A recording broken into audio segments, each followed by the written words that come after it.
The materials that we will need for this experiment are a PVC pipe of 9 centimeters, 28 AWG copper wire, a 2N222 transistor, a 2.2K ohm resistor, a 9-volt battery and connector, on-off switch, a wood table, a cable, aluminum, and a small ball.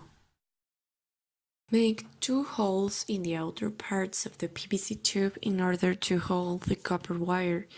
Roll up the copper wire and make at least 300 turns around the tube. Add some glue.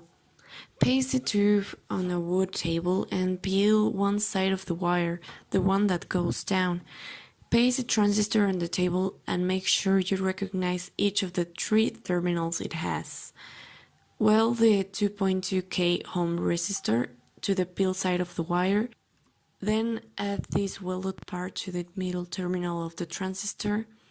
Take a cable and peel its sides, then roll it up in the tube making 3 turns. Afterwards, weld one side to the right terminal of the transistor.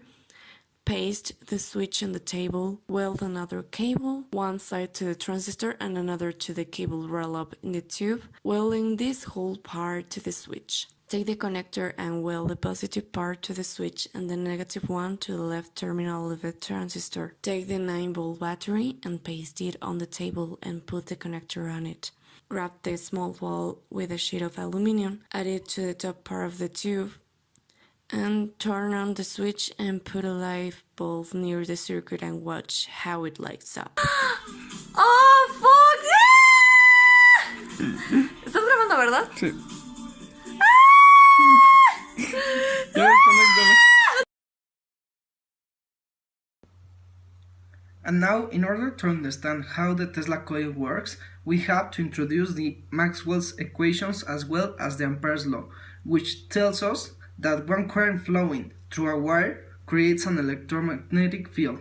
If we want to use this magnetic field to our advantage, as we do with the electromagnets, we coil the wire, as we can see here. The magnetic field from the individual turns add together in the center. A constant current makes a static field, but what happens when we put a changing current through the wire? Faraday's law of induction tells us that a magnetic field changing in time induces voltage across the wire proportional to the rate of change of the magnetic field. And this is basically the principle of how this works.